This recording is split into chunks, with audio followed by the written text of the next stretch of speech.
This is a poem by the Australian bush poet Andrew Barton Patterson, better known as Banjo Patterson, and the author of the words to Waltzing Matilda. This poem is called A Bush Christening. On the outer Barcoo, where churches are few and men of religion are scanty, on a track seldom crossed, except by those that are lost, one Michael Magee had a shanty. Now Mike was the dad of a 10-year-old lad, plump, healthy, stoutly conditioned.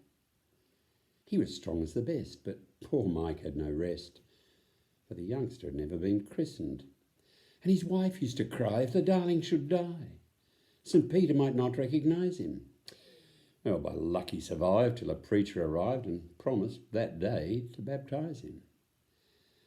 But the artful young rogue, while they held their collogue, with his ear to the keyhole was listening, and he muttered with fright, and his features turned white, "What the devil in all is this christening?"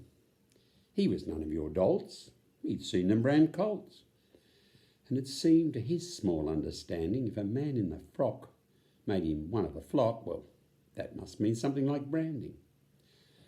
So off with a dash he set for the bush, and the tears on his eyelids they glistened.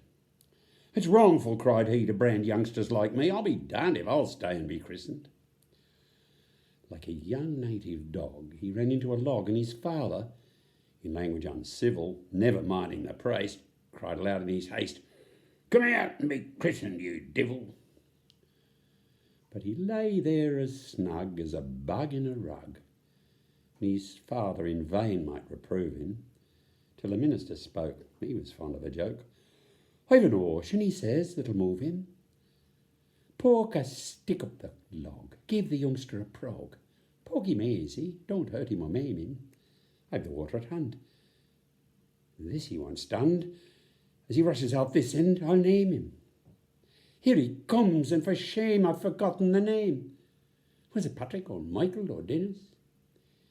Here the youngster ran out, and the priest gave a shout, "Take your chance anyhow with McGuinness."